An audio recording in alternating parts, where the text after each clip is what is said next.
All right, good afternoon, everyone. Welcome to another exciting webinar from ACFO. On est très heureux que vous nous joigniez par les webinaires. This is a way for us to interact with you that's really new because we weren't able to do this in the past. My name is Danny Richard. Very happy to be ACFO president, serving you guys as the best we can right now during this COVID-19 self-isolation. Hopefully you are all working from home, being self-isolated. We wanted to hold another one of these webinars to really answer your questions. This is what we're here for. I've got some of our team members here, and perhaps we can just pan over them. Let's start with Nick D'Souza, Brunette D'Souza, who's one of our labor relations advisors. Nick, say hello. Bonjour tout le monde. Hi, everyone. Pleasure to be here. For those who don't know me, my name is Nick. I coordinate the departmental rep program at the association. I'm also one of the LRAs. I've been with the association for 8 years now. So thank you, and I look forward to your questions, guys. Thank you, Nick. And also I'll introduce Vivian Gates, another one of our labor relations advisors. Good afternoon, everybody. Happy to be here. Glad the weather's warming up finally. I've been with ACFO since 2009, so a little over 10 years, labor relations advisor, legal counsel, and Nick's sidekick for today. Thank you, Vivian. Thanks, guys. I'm very happy to have our labor relations advisors with us on this webcast, because I'll be honest with you, I'm a member just like you. So although I may have some of the answers, most of these will be taken by our LRAs. Their experience, they know what to talk about. And whenever you contact us at ACFO, this is the people you'll be speaking with. So the more you can get exposed to them, get a feel for them, you can see that they know what they're talking about. So what we'll be discussing today? Well, like I said, we'll be taking questions from you, but we thought we might give a better understanding of what it's like to be a union rep. What does it entail? What are the benefits? What you can expect to happen if you choose to become a union rep? That's how I started off my journey at ACFO. But before we go there, I would like to let you know how we'll be taking your questions. And I know some of you are already familiar, but in case you're not, we really use Slido. It's a website, it's an application you can download. So all you got to do to ask us a question, you go to slido.com, that's S-L-I-D-O, as you can see on the screen right now. And once you go on slido.com, it's going to ask you for a code. And the code is ACFO-ACAF. And in case you're wondering, ACAF is a French acronym, so ACFO-ACAF. You put in that code, and that gives you access to our live chat room, if you will, by which you can ask any question anonymously. And you guys vote up which questions you'd like to be answered in first, because we might not get the chance to get to all the questions, but we want to make sure we get to the ones that you think are most relevant that need to be answered. So either Nick or Vivian or myself can give you some intel on those questions. And I see some of you right now have already asked questions, so that is great. Again, slido.com, ACFO-ACAF. That is the code you need to use. So we'll get your questions in about 20 minutes or so, because we really want to talk about what it's like to be a rep and how being a rep can benefit you. So feel free to ask your questions in the meantime. We'll get to those later. So what is a union rep? Why would you care? Why should you get involved? I first started my journey at ACFO back in 2009 when I called up the union, and I was wondering if they offered a service, what they did, because we all pay union dues, right? We all pay union dues, and I was just wondering, what services do they offer? What do they represent me on? I wasn't too sure. And I was at PSPC at the time, and they said, well, you know what? Here's what we do for you. And they said, well, I informed ACFO. I've been at the time, I've been in FI for 4 years. And I had mentioned, well, I've been paying dues all this time and I didn't know you guys offered these services. And they said, you know what, you're right. We have one of the lowest union dues to keep our overhead costs down, but we're always looking for union reps in case you're interested. And I thought about it and I said, well, what does it entail? So we'll share with you what it entails, but mostly how is it beneficial to you guys? Because I can tell you, I would not be where I am today as the president of ACFO, but also I would have gotten up the ranks the way I did had I not become involved as a union rep. So a bit about ACFO and why the reps matter. ACFO is an organization of 15 employees, 15, but we represent 5,000 members across Canada. We have one office, which is located in Ottawa. So some unions, what they do is they put satellite offices everywhere to make sure that every city has a hub, which we could do. But in order to do this, we would need to significantly increase our union dues. So if you look at other unions, sometimes they're more than twice the union dues that you guys are paying. And we know that union dues, I mean, most people don't want to pay more union dues, right? You want to have proper representation, but you wouldn't want to have twice or three times the cost of your union dues. So one of the ways we can keep our overhead costs low is by ensuring that we have a tight team, and whenever there's an issue, you guys contact us. 90% of the cases we get at ACFO are done via email or on phone. They don't need to be in person. But a lot of members don't know, when do we contact ACFO? What happens when you contact ACFO? Some of them people say, can I trust ACFO? They don't know what are you going to contact the employer? So in the mid 2000s, 2005 or 6, Nick can tell you this more later, but with the ACFO started with the union rep program, which is basically people that are on the ground that play really, I'd say, 3 roles. The first role is to be an ambassador about ACFO, because whenever someone has an issue, they will trust someone they know. So I'll give an example. When I was at PSPC, I was sociable and I was known by a couple of people. So whenever they had an issue, they weren't sure, should I call my unions? Is this something they can help me with? So they would come to me and I would say, yes, this is something the union can help you with. You should definitely give them a call. So I wasn't taking cases. You're not a trained labor relations advisor, but you're a brand ambassador, someone, a face that people can trust and say, you know what, can my union help me with this? You're my union representative. Do you think I should call ACFO? So that's their first role. You're really a brand ambassador. The second role is to ensure that whenever you see things that don't pass the smell test, or things, or you're seeing trends, you can inform ACFO. So I'll give you a very simple example here. During this COVID-19 crisis, there are certain departments that are being more stringent on the 699 leave, that other paid leave. And we had a rep flag it to us to say that, you know what, my department, even though it's not me, I mean, my manager's being very flexible with the leave and I'm fine, but I'm hearing a lot of people say things and they don't want to necessarily contact a CFO, but perhaps a CFO can, by speaking through management, maybe raise this issue. So you guys, as a union rep, you're our eyes and ears to what's happening in your department. Because as you can imagine, we have a team of 15 people that work at ACFO office.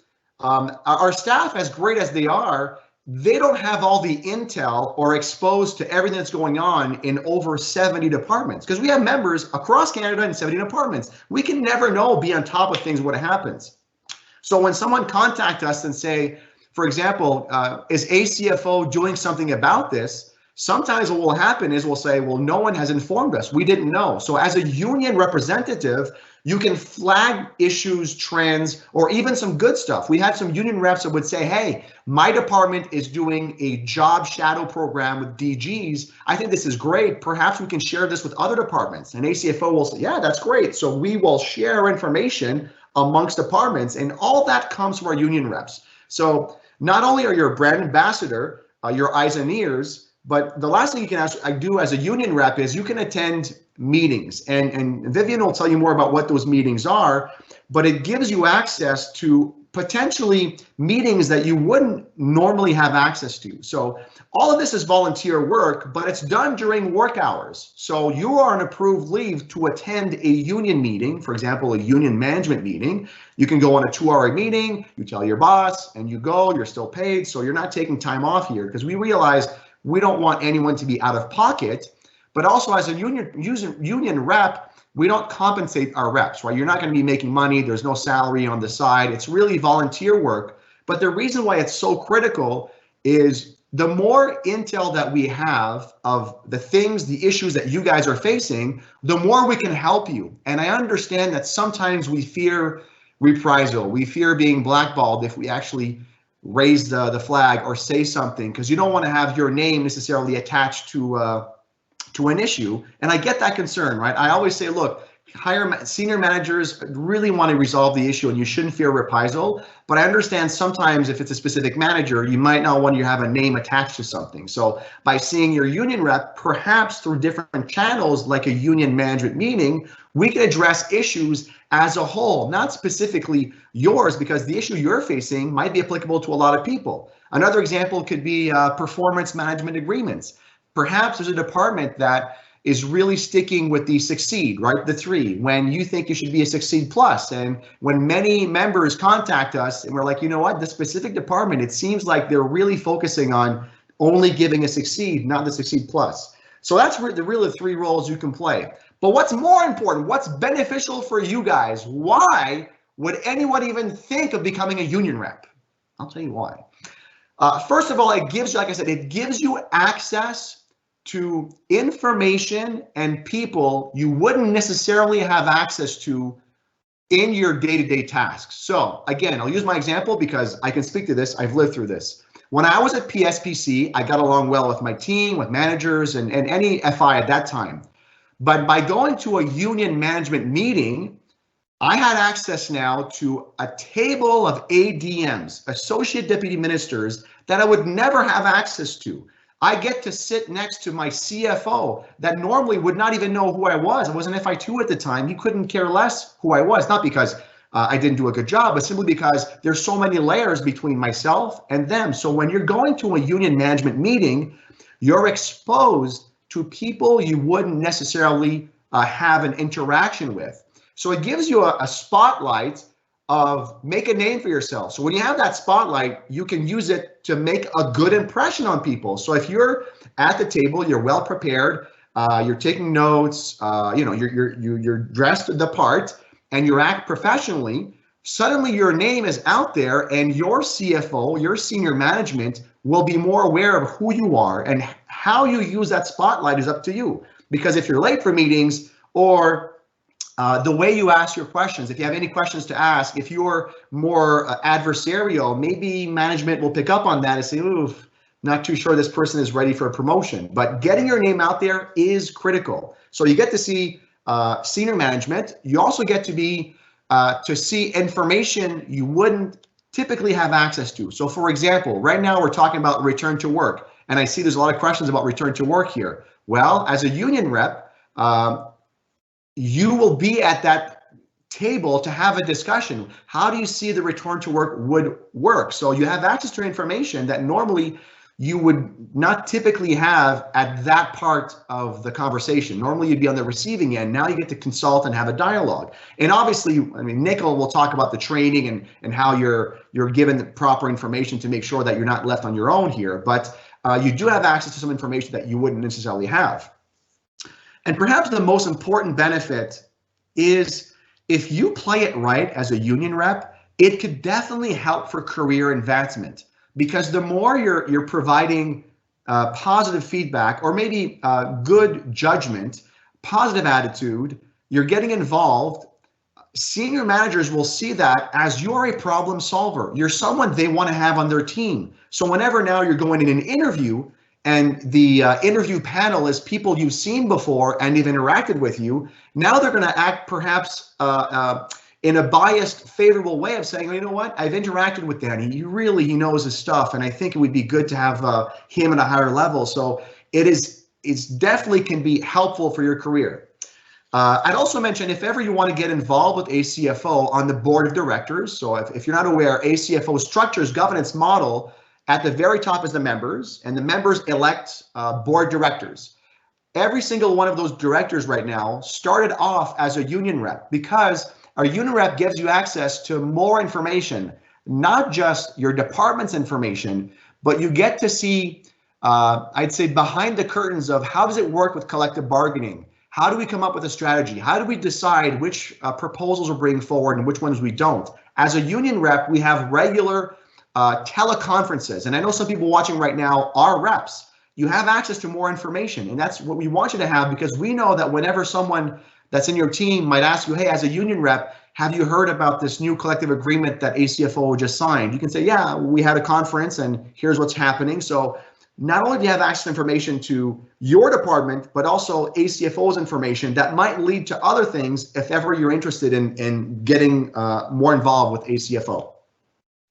I want to look at my notes here to make sure I didn't, the networking aspect as well. So as reps, you will have access to other reps through training, conferences, networking nights. So it's also a good way to, again, gain information, share information, but potentially deploy, get promoted.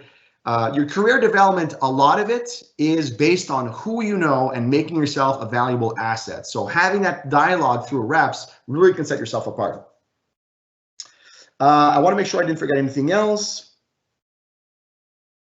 No, that's perfect. So perhaps I'll throw it over to, who am I going to? Vivian? Am I going to Nick? I'm not even sure. Let me look at my notes. I'm going to someone. I'm going over to Vivian. Yes, Vivian will discuss perhaps the difference between our reps and shop stewards. So Vivian, over to you. Okay. So our program is very different from the shop steward model that you might be familiar with in other unions, bargaining agents. And the idea behind our program is the association wanted to put its volunteers in roles where they felt comfortable. And so shop stewards, their tasks are perhaps a little more labor intensive, a little more involved in terms of representing employees. They tend to be selected in larger bargaining agents or bargaining units, I should say, where there are obviously more members to service than in unions such as ACFO. And our program aims at really getting members to engage in union activity, engage in management consultation, to feel comfortable in the role that you're undertaking. So we wouldn't ask you to intervene in your colleagues' workplace matters or in formal grievances, complaints. Those would require a significant amount of training.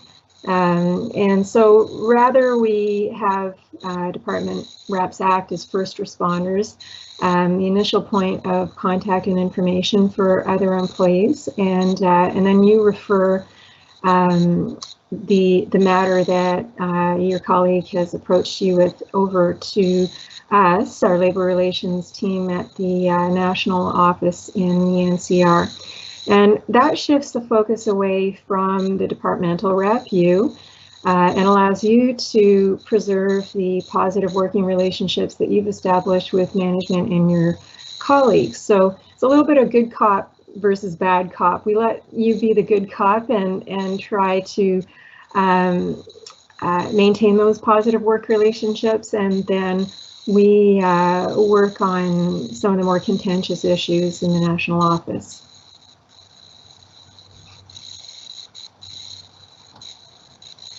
So Danny, over to you on the question of, or over to Nick perhaps on the question of the information about our current reps. Over to you, Nick. Thank you very much, Vivian and Danny. So one of the things we often hear is, I don't want to get involved with the union, and this even happens on case files where people are like, I don't really want to get involved with the union because that could end my career. That could, no one wants to see anybody get involved, and I want to say that I think that's a misconception. We generally and most often have a great relationship with the employer, with management, and a professional one, because we don't take a confrontational approach. We try to take a more professional, persuasive approach. We're looking for win-win solutions when we work with the employer, when we're advocating for things. If you've looked at our collective bargaining, we're always trying to put proposals that we can justify. So we're trying to build a professional relationship with management on that stand front, and we have a long-standing relationship and experience with being seen as collaborative and as collaborative, and in the my experience is with reps and with the rep program is that people have actually been seen as an asset when they've gotten involved with the association. Danny talked and Vivian talked about going to meetings, and one of the things we see when reps are at the table, sometimes their suggestions are seen as really a value added to the employer, to what the employer is looking for, and getting feedback so that they can potentially solve problems ahead of time, or maybe they haven't thought of something. I had a rep once tell me that one of the first meetings he ever went to, he made a suggestion, and a few weeks later, his DG, who he had never met, walks by his desk and goes, "Thanks." And he goes, "Thanks for what?" And he goes, "Well, you remember that meeting a couple weeks ago? You made the suggestion and it was really good. And we thought about it and we came back and we've adapted this policy as a result." So his first impression, and this goes back to a little bit about what Danny was saying with networking, the first impression his DG ever had of him, and the first time he ever heard him speak, this employee was giving value-added feedback to the employer that allowed them to potentially thwart a problem ahead of time and really enhance a policy that they were looking at developing. And you see it at our events too. Like CFOs are often guest speakers. Danny's got great relationships with those, and so do our reps. And reps do sometimes, depending on the meetings they're attending, sometimes do come across their CFO. So I think sometimes that there's a misconception that joining the union will thwart your career or will be a problem. My experience is that it's the contrary. It can enhance, it can build your network. We've had CFOs and former CFOs who have actually been on our collective bargaining team and who then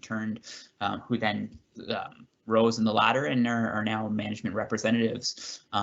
So the feedback I've always gotten from reps is it hasn't been a problem. So if you're ever interested, definitely don't see that as a barrier. And if you have concerns about that, always don't hesitate to chat with me. Currently, just to throw out some numbers at you guys, we currently have 87 reps across the country in the 70 departments. And that breaks down to, there's about 50 in the NCR and then 47 in the regions. On our website, we actually have them all posted if you're ever interested in looking at that. But we're, like Danny said, we're always looking, and this is kind of the pitch we made to him back in the day, we're always looking for good people to help be the eyes, the ears, the voice of their community and to get involved. So never hesitate to reach out. We are actively looking for reps in departments such as PSPC. I think while Danny's a former or a current PSPC employee, he could always use some assistance. There's a lot of meetings that go around, and we always appreciate an extra set of eyes and ears. Fisheries and oceans, we currently don't have a rep. Finance Canada, Shared Services Canada, we have a rep, but we could definitely probably use a second one. As well as agriculture, we don't currently have a rep. But if you look around in your office and you don't know that there's a union rep, and check out the website. If there's none there, we could probably use your help. We can always use extra input. We do provide training to the reps. So as Danny's mentioned, we do have a rep training program. In the times of COVID, it's currently a one-on-one session with me where we go through a rep manual and we go through some training one-on-one, but we also have we are developing, and we do have a group rep training program that will probably come into once social distancing is no longer in effect. Along with that, we offer several resources. We do a rep PD conference every year to give some additional training to the reps. We also do quarterly teleconferences and have actually a whole rep forum where the reps can exchange ideas and add value to each other. And I see one question that came up. Tu n'as pas besoin d'être bilingue pour être un représentant ministériel. So you don't have to be bilingual to be a union rep. If you are bilingual, that's great. But what we want is people that are engaged, that want to give back to their community. And if you're only English or you're only French, but you want to give back, we're very happy to have you. On peut toujours utiliser des bonnes personnes et on peut vous outiller. L'une des autres affaires à savoir, c'est que c'est un programme fluide. So on ne veut pas mettre trop de pression sur nos représentants ministériels. Vous pouvez être aussi impliqué que vous voulez, dans le sens que j'ai des représentants ministériels qui vont à toutes les rencontres qu'on les offre et d'autres qui vont seulement à quelques rencontres, or that are just acting as a point of contact for their colleagues. So I had a rep once say, I want to get involved, or colleagues in the office We want to make sure that we're connected to the association. We know what's going on, but we don't want to, I don't want to go to all these meetings. And we said, that's fine. And that rep to this day is still a rep and is the point of contact and has been valuable at giving us insight, and not just on the negative, but also on the positive. Having reps in different departments allows us to see what different departments are doing. And sometimes we can advocate for that at one department versus another. So I know one of the questions today was about 699 leave. So for instance, with schools opening up. So I know, for instance, at the Canadian Space Agency, they've already said that as Quebec opens up next week, they're going to allow some of their employees that want to keep their kids home to use 699, at least on a temporary basis. And so we can now go to other departments and say, hey, if you're considering opening, looking at 699, look at what this department's doing. Would you ever consider doing the same? But we can get some of that information through refs, and we'll address the question more substantively, I think, in the Q&A section. But that was just an example of where we can take some of the positives from different departments because we have reps that are cycling information to us and sharing us what's going on in their departments. So yeah, if you're ever interested, I know I want to make sure we have time for your questions, so I'll stop there. But if you're ever interested in finding out more about the departmental rep program, please don't hesitate to reach out. I'm the point of contact for the rep program, and you can always give me a shout and we can talk more about it. So I'll hand it over back to you, Danny, and we'll go from there. Thank you very much, Nick. So the reason really we're giving you this information is because ACFO is here for its members. We're here for you guys. And it kills me when I go to a town hall and someone says, hey, how come ACFO is not doing anything about the overtime in my department that's always denied? And I'm like, we were not aware. We're not in your department. So really the key for us helping our members is by getting information. And one of the ways to do that is through our union reps. So if ever you're interested, please let us know, contact us on our website. We'll put you through to Nick. He can go through the program and the process and get you trained. So we'll give you any information. I will say this, I don't know of any union rep that became a rep and stopped because they didn't like it or it's too much work. Because as Nick said, you can put as much or as little effort as you want into this, and you can stop at any time. There's no like contract where you have to work for a year. No, it doesn't work that way. All right, friends, let's get to your questions. This is really want to make sure we get to this one, and we have a lot of questions, so we'll take them in order what they were ranked. Vivian, I'll let you take this first one about what is the process if an employee refuses to work. I'm assuming if they're assuming their safety is put in jeopardy. But I want to say this before we start, and Lauren's moderating the questions here. There are a lot of questions about what does the return to work look like. I will tell you that we've been in regular conversations with the Office of Chief Human Resources Officer. It's OCRO. It's an office at TBS that is really giving the guidelines at a high level. So not just at the departmental level, but at the highest level. And for the first couple of weeks, it was how can we make sure the critical needs are met, people are safe, people have the tools they need. So that's where we're going. But now we're starting to have that conversation of how will an eventual return to work look like? Who will be returning to work? Do we do it by regions? Do we do it by a department? What equipment do we give? We'll be doing teleworking. What does do we increase the cleaning? Do we prevent people from accessing the common areas? So I know there's a lot of questions about how the return to work will happen. We and other unions are working with OCRO to exactly that question to ensure that when the green light is there to return to work, that everyone feels that the employer has taken every reasonable measure to ensure everyone's safety. And I'll go even further than that. For our members, typically, even if the return to work happens, I think we can continue to do our work from home for a while, because unlike employees that work in a warehouse or someone that works in the trades field that needs to be physically where the work is, for the most of us, we can continue to work from work. So I want to say this before I throw it over to Vivian in terms of fate and safety, but if ever you don't feel safe returning to work, please contact us. So Vivian, over to you for this question. I'll just read it out for you. So you said in a well, the question was safety. What do I do if I don't feel safe returning to work? Vivian? Okay, I think the question talked about, I don't see it now, but the question talked about refusing to work, whether you could refuse to return to work. So the federal employer, federal government, is regulated by the Canada Labour Code, and work refusals require you to be at work, typically, like in the workplace, before you can actually refuse to work. So this is a little bit of, I suppose, because you are working, you're at an alternative workplace, which is your home for many of our FIs. You could technically say you are at the workplace, but a work refusal it is very legal and technical. So what we would advise you to do is contact the union if you don't feel safe returning to your workplace before you outright refuse to work. What happens when you refuse to work is initially ACFO steps in on your behalf, and we contact the Occupational Health and Safety Committee to find out whether it's safe for you to go back to work, what the workplace hazard is. In the current circumstances, obviously COVID is the workplace hazard for everyone. And we go through all of the steps the employer has taken thus far.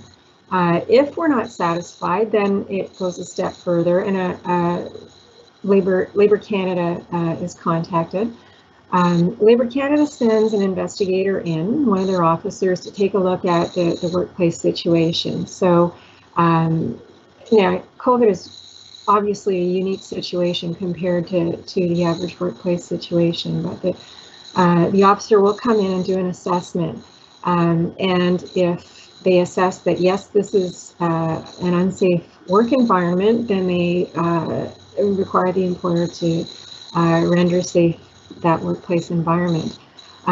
So it's a step-by-step process when you're refusing to work. If the employer still has not rectified the problem, then the labor officer will agree, yes, this is an unsafe workplace, you don't have to attend on site until the problem is cleared up, and then they take steps against the employer until those issues are rectified. So an employee cannot just outright refuse to work and not show up. Make sure that you contact the union, help us help you, and let us navigate that process with you, so that everybody's on the same page in terms of the right to refuse work.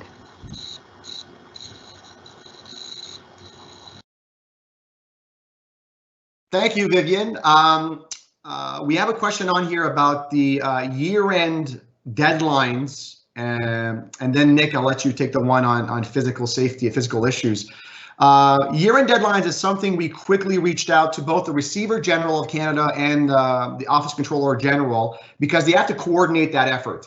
So for those of you not aware, there was an initial extension of 3 weeks. And when they extended for 3 weeks, they had a little note there that said, and perhaps another extension. I actually had a chat this morning with OCG about a recent call that was had. So basically all the CFOs had a teleconference, and in that teleconference, it was said that there will be no more generic extension. It'll be on a case-by-case basis. So what does that mean for you guys? We've had a lot of members now reach out to us and say, you know what, I'm being told there's no more extensions, and now they're dumping all this workload in unreasonable timelines. So you have to understand that this is not business as usual. So if you feel like your workload is not manageable, if you feel like your manager is not being reasonable, please reach out to us. It's confidential, we can give you advice, but I will tell you at the highest level, there was a 3-week extension to the year-end deadlines. They have decided they will not extend it more unless your department puts in a business case. So for example, in global affairs, yes, they're dealing with higher priorities right now, so they will probably get that extension they requested for because it makes sense. But if you're at a department such as the Canada School, well, perhaps you can still meet your end deadline. So I get what the employee is doing, but I just want you guys to know that it is possible to get an extension, but maybe your manager will say, well, we don't want to ask for an extension, make it happen. But if you think it's unreasonable, please contact us. Nick, over to you for the question about physical issues. Yeah, so the next question is if I'm experiencing physical issues from working from home, such as neck and back pain, which I'm not normally accustomed, what should I do? So I would suggest, one, you can raise it with us and have a conversation with us. A lot of this stuff, and likely a lot of the questions we're going to answer, it's case specific. So I always would recommend contacting us and having a conversation about it. But I would definitely recommend having a conversation with your supervisor or manager about it, so that they're aware, because OSH, so occupational health and safety, continues to apply even if you're working from home. So you'll want to advise them if you're having pain or injury that maybe there might be an ergonomic need, or there might even be a duty to accommodate if you have developed a health condition that needs accommodation. They're likely not going to do an ergonomic assessment now, but maybe they have some tools to provide you at home if you know what the need is. For instance, OCRO has advised that employees who are working in critical positions or that have accommodation or occupational health and safety needs should be provided with that equipment. If the equipment can't be provided to you, the employer may be able to offer other solutions, whether that's leave or whether that's allowing more breaks. So it will be case specific depending on what the situation is. But I would definitely have a conversation with my employer. I would suggest giving us a call too, so we can work that out with you and see if it's turning into something medical. There is a duty to accommodate, whether there is a medical note there or not. We know medical notes can be hard to come by in these pandemic times. So the employer is supposed to be showing some fluidity with that and trying to accommodate when possible. So that would be kind of the sketch out I would have for that. And yeah, thanks. Thanks for that, Nick. Vivian, I'll let you take the question on the work hours. However, before I throw it over to you, I want to address this one about the other question that says many concerns amongst FIs and other government employees on whether there will be job losses and workforce adjustments. Look, I don't have a crystal ball, but I would be extremely surprised. Like, I do not worry about this, guys. As our members add value, you're not twiddling your thumbs, you're doing something that adds value. So the most of you right now are working from home, perhaps not to the same level of productivity because you don't have access to the equipment, maybe not even the network, and perhaps you have kids at home and you can't be as productive. So although we might not be as productive right now for various reasons, you're still willing to do the same job. You just have the tools or the equipment that you need. So every task that our members aren't doing right now, we'll have to take up that work when things start to get back to normal. So this is why I always tell our members, if you're adding value, you never have to worry about your job. So if anyone is thinking, oh my God, am I going to be laid off? It wouldn't make any sense at this point. And before that happens, there would be a process that needs to happen. So if someone out there is being concerned as one of our members are going to lose their job, I can assure you that it's highly unlikely there's going to be being laid off, because if the government didn't need to make cuts, look at DRAP in 2012. Very few of our members got cut. There's other ways they can cut if they need to cut. So please don't worry about the WFAs. Vivian, over to you for the question about can I change the work hours of an employee for operational requirements to better accommodate my organization? Okay, so maybe I should just sort of clarify. Looking at the wording of the question, it tells me that this is an FI asking a question wearing their management hat. So you are supervising subordinates and you are authorized to arrange work hours to better suit the organizational needs. That's a question you would typically ask labor relations at your end, meaning for the employer. If you want our perspective on changing work hours for your fellow FI, what I would say is under your collective agreement, you can typically select your work hours anywhere between, for FIs in particular, 6 a.m. to 6 p.m. Most collective agreements is 7 a.m. to 6 p.m. And in the current circumstances, obviously we're experiencing technical issues. Employees who are non-critical are not able to get on to through VPN to do their work, and it's obviously causing some problems. So if it's a question of organizational needs, yes, the employer is authorized to rearrange work hours within the regular work day. Bearing in mind that this is a temporary measure. Anything beyond the regular workday, though, so they wouldn't be able to change your work hours. Typically work from 7 a.m. to 3 p.m. They wouldn't be able to change your work hours to 12 to 8 p.m. shift because that is now outside of the regular work hours established in the collective agreement. So if you do shift your work hours in that way, and it's going beyond the 8-hour workday, then you're entitled to overtime hours. We've made that very clear on a number of occasions to management. If they're requiring you to access, work at 9 p.m. at night or 12 midnight because that's the only time you can get access to through the VPN, then that also could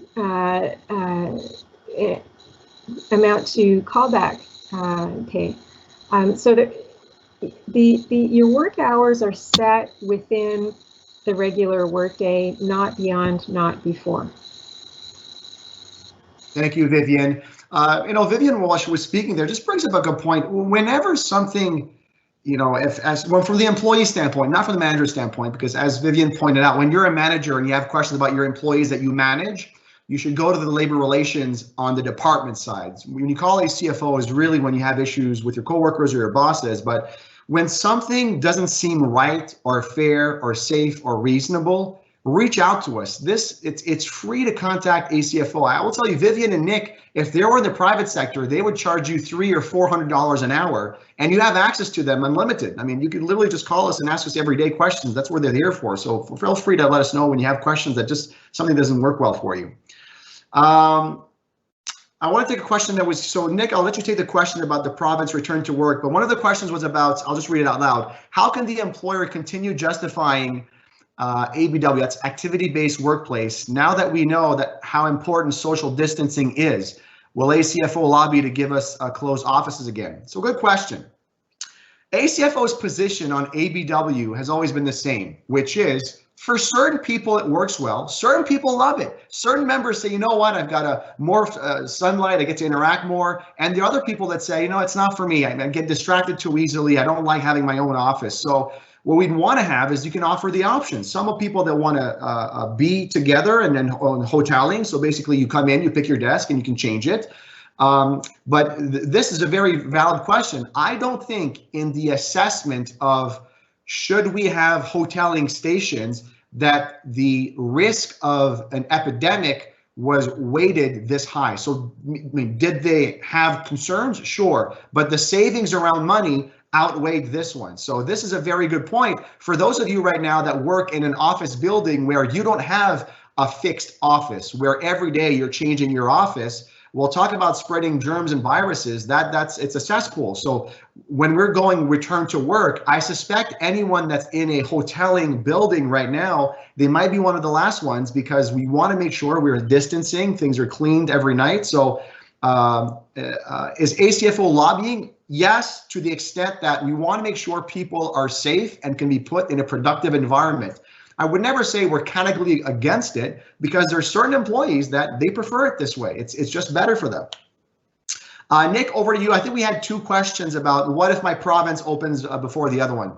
Yeah, so I'll answer I think they're on Slido right now. They're the second and third questions. It's if your province opens up before, I'll make it more generic. If your province opens up before the province, so if you work in Ontario, for instance, and Quebec opens up, if you work in Quebec, and Quebec opens up, but you live in Ontario, returning to work will depend on where you work, not necessarily where you reside, but it could be a case-by-case situation, right? So just because the province opens up, don't forget, you guys are federal employees, right? So it doesn't mean that the federal government or your specific department will necessarily mandate employees to come back. So it will depend on how the federal government and how your department, what's their strategy for return to work. OCRO has already said that that strategy may be provincially dependent. So you could see people returning to work, for instance, in New Brunswick before you see people return to work in Ontario. And just because Quebec has opened up or will be opening up on Monday doesn't mean that the federal government buildings will necessarily mandate employees to return to work. Like I mentioned earlier, for instance, the Canadian Space Agency is still allowing people to work from home and still plans on allowing people to use 699 leave. Other factors that will come into play on whether you need to return to work will also be whether provincial borders are open. So for instance, some provincial borders are still closed to this day and may be closed on Monday or when one province is opens up versus another one. And it will also probably depend on a case by case regarding whether you have a family member that's immunocompromised or if you're immunocompromised and there's a risk factor there. In those specific situations, again, I would suggest giving us a call and let's work out that problem to make sure that you're properly supported and that you're safely being integrated into the workplace or properly accommodated so that you're not being asked to return to the workplace. But essentially, short answer is, if your employer opens up its offices and mandates you to return to work, unless there's a health and safety issue, you could be asked to return to work even if your province is closed. Thanks, Nick. The next question here on top, it reads, my department is already experiencing significant budget cuts. Training for FIs are being cut indefinitely. What rights do we have? So I do suspect that with COVID-19, there's certain departments that will need to readjust. Some departments might have more money for 2020 and 2021. Some might have less. But regardless of this, you still have rights and you still have best practices. So if a manager has told you, we are cutting training systematically for everyone, please contact us. This is not a department's policy. If it is the department's policy as a whole, I would have serious issues with this because, as you probably know, when your departments receive funding, they don't receive funding by bucket item. I mean, O&M and salary they do, but not by training or travel or so. If someone says, as a department, so this happened at Transport Canada, by the way. Transport Canada a couple of years ago, they busted their salary dollars. They converted some O&M to take care of the deficit. And they told our members, no one gets training because we're making a decision. The issue I have with that is our members didn't do anything wrong, and now they're being told you won't get any training, so we can't maintain your skill set, we can't improve on new things, but also certain of you are CPAs and you need to do your 40 hours. So if you're being told you're being cut systematically, contact us because we need to know, is this specifically your manager that's saying this because they want to look good in their managing of their budget? Or is this a departmental policy now that we've cut everywhere, and then I or someone else can go to see your CFO and say, you know what, this is not rolling with us. You can't systematically say, I mean, don't get me wrong, they could if they wanted to. However, we could strongly advocate against this because, you know, what's going to happen if you don't maintain your skill set, if you don't improve, you're going to start seeing performance issues. I always say training is like an engine. If you don't do your engine changes, you maintain your tune-ups, at some point that engine is going to collapse and it's much more expensive to get another one than just maintaining it. So I don't have a crystal ball in terms of the budget cuts, but if you feel like your language training was canceled, your training, something that was important, have the conversation with your manager. And if it's not working well, contact us. I'm not saying we'll necessarily change it, but if we identify trends, we can escalate that for you if need be. Next question, do we know when we are expected to go back to work? If so, will we be provided with masks and gloves? I wish I could give you a date. We unfortunately don't know because it is dependent on many factors. Obviously, public safety is a big determinant, but even if the public safety comes out and says, okay, we can slowly return to work, how will it happen? And that's what we're really focusing right now with OCRO, is not the when, it's the how. And one of the things, again, I was saying is I suspect there won't be a big push for our members to really go back physically in the office unless you really need to. I think we shared with you guys when the self-isolation first started, there was a big push on who is critical. So if you're critical, you've really got to make sure you're doing your duties. But most of our members were not deemed critical. Some were, but they weren't really. So OCRO has put out a definition of what critical means. And in a nutshell, it's if you don't do your work, something really bad is going to happen. And for most of our members, you know, I was having an email conversation with one of our members that was being told you need to have your P1 forecast, your April forecast, and that's critical, which is ridiculous. If you miss your forecast, there's nothing critical there. So I don't know when we're going to go back to work, but I want you guys to know that we want to ensure that the protocol of how we return to work is done in a way that everyone feels like the employer's done every reasonable effort to ensure that your safety is not being put in jeopardy. Next question, might there be some early retirement incentives? That would be great, but unlikely. I know that was the issue when they did a draft maybe a decade ago, but I wouldn't suspect there would be. I wish I could give you say yes, but I doubt it. Pierre, thanks for putting your name. Ask, is ACFO going to provide additional training to union reps? It seems that many members are concerned about mental health issues, workforce adjustments, work-life balance. Yeah, it's a tricky situation, Pierre, because and I see there's another question on here on how come our reps don't do grievances, right? So as a union rep, we're cognizant of the fact that you already have a full-time job. You already have a specific skill set. We want to make sure that we're not being a burden on your workload, that we're giving you more work to do on a topic you're not necessarily trained or willing to do. I will tell you, when I was a rep, sometimes people came to me and said, hey, can you help me with my case? And I said, A, I don't have the time, I got something else to do. And B, I'm not comfortable because I'm not, you know, I don't do this professionally. So our staff, when it comes to grievances, Vivian and Nick, this is all they do. They are labor relations advisors on a full-time basis. They're both lawyers. This is what they do professionally. They've been trained, they have the experience, they have the capacity, the knowledge, the time. But in terms of training for mental well-being, we had and you probably saw it, Pierre, we had a webinar with Mark Hennick about how do you handle mental wellness during these difficult times. So we could offer reps more training on various topics, but it's a slippery slope because we wouldn't want our reps to be then perceived as the go-to person to resolve those issues. I'd rather our reps defer to the experts because it really removes yourself from that liability of saying, well, I was told this and I was told that. Nick or Vivian, let me know if you have anything to add at any time. I'm just going through the questions here. Here, Danny. Go ahead, Nick.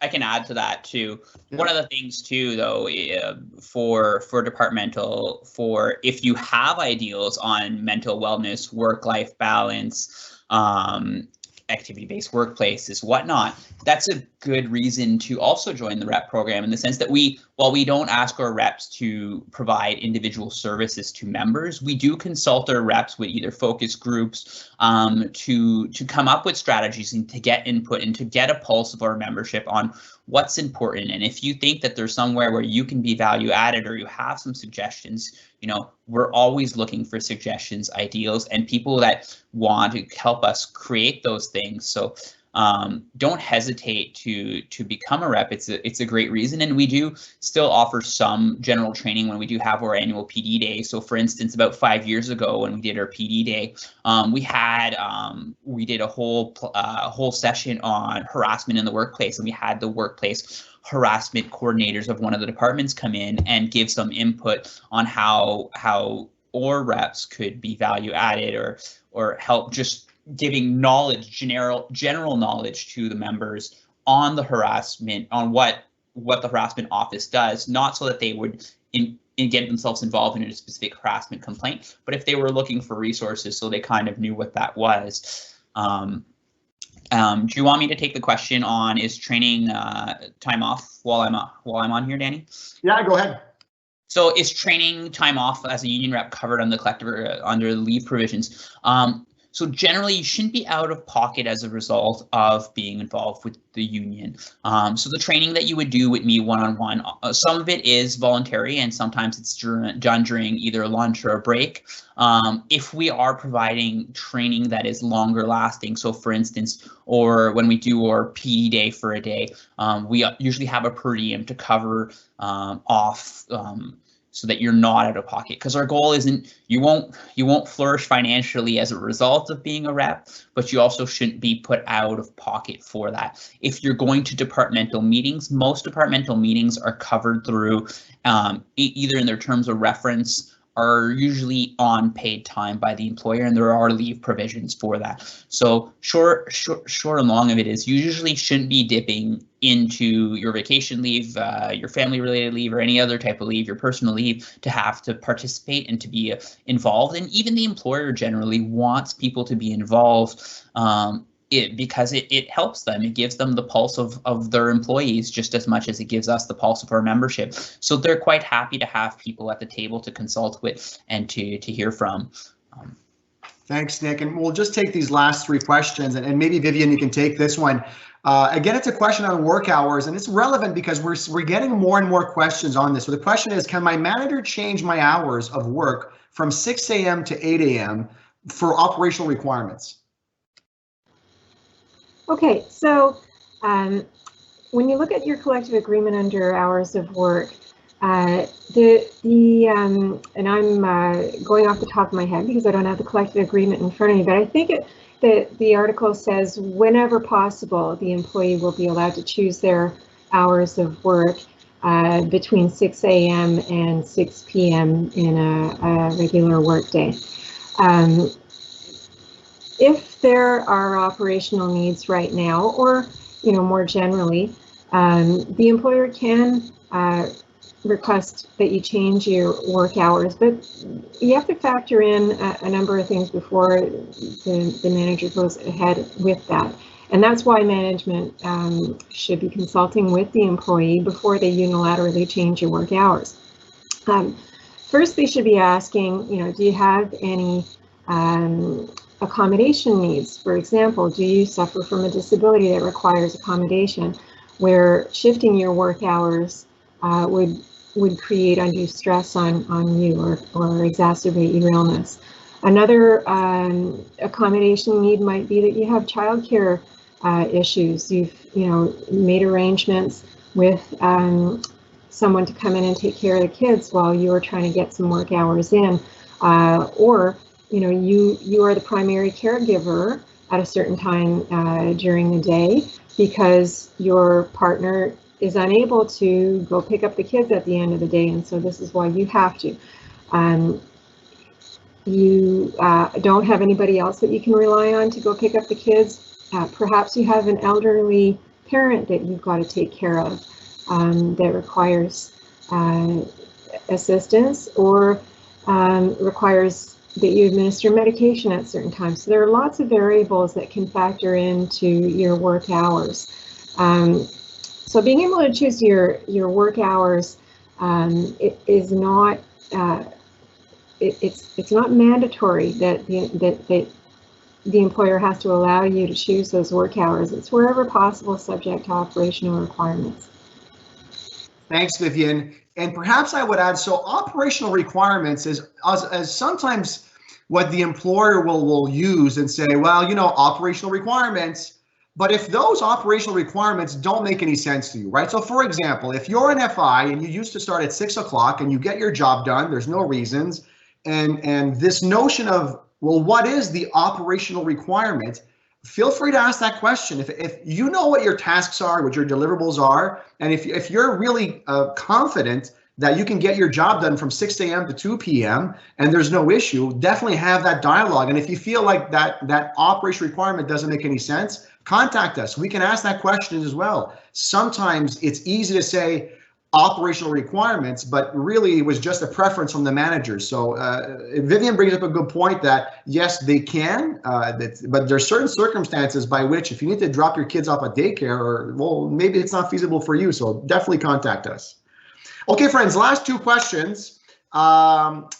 Okro, working on high level return to work. How is Canada ACFO members with concerns, suggest guides, local management strategies? Great. I love this question, right? If you have ideas of how a potential return to work in your department, your unit should work, or any concerns you want to make sure are addressed, please, you can bring it up to your manager. They can bring up the food chain there. And if you're not too sure, you want to do it anonymously, throw it over to ACFO, because right now we sent our lists of concerns, questions through Okro, but in your specific department, maybe there's something that you know about that should be addressed. We have right now at D&D, one of our union reps is part of a committee that's looking at return to work specific to D&D. What Okro is doing is great, but maybe there's something in D&D buildings that are specific. So you can get involved, even if you're not a union rep. You can send in your concerns or questions to make sure that those will be addressed, because now is actually the time to do this. And Nick, what do you think here? What's the rough monthly estimate of time spent needed to be a union? I'll give you my opinion, but I'll let you take this one for now. Yeah, so it really varies. Some reps will spend less than a few hours.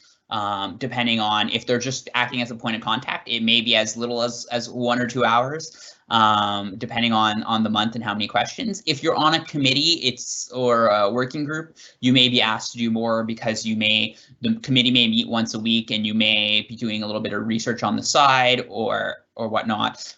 We do quarterly calls, but it's between 0 and 10 is what I would say. And it's really at your leisure. It's what you're comfortable with. If we have a meeting that we think you might be interested in, we may invite you. But if a rep doesn't have the time, they can always say, you know what, I don't have the time, and that's perfectly fine. Reps tell that to me sometimes, and it works out. But yeah, somewhere between 0 and 10. If you're acting as a point of contact, you're probably looking at between 0 and 3. If you're on a committee, you're probably looking at 3 to 10. That would be my 2 cents. Yeah, and Nick, I agree with that. And that time might change, right? So during year end, we'll have union reps that say, you know what, guys, I can't attend meetings. I can't do anything really. I'm going to put ACFO on the back burner for now. And that's fine. A union rep, you don't need to attend any meeting. You don't need to read any emails. You're at the core, you're at least an ambassador. So if someone says, hey, I can't find the email for ACFO, you just send them their way. So that might be fluid, might change. All right, friends, I want to thank you for being here today. We're really going to wrap it up within an hour. These are great questions. We'll be continuing on these webinar Wednesdays for the next month or so, depending on how long the COVID-19 lasts, because the reason we're able to do these is because we don't have the firewalls that normally are in your department's networks. So we're able to actually interact with you. So seeing how there's good questions, we want to make sure we keep it going. I'd like to thank Vivian, thank Nick. I also want to thank, you don't see it right now, but Joe Bugner, our director of comms, is in the background doing all this back and forth, and Lauren Doty, who's actually doing the questions on Slido. So there's a whole production value behind this, and you guys can't see it, but thank you mostly to you, the members, for asking the questions, because if we don't know what's going on, we can't help you. So stay safe, friends. If you have any questions, please contact us, and we'll see you next Wednesday. Bye, everyone.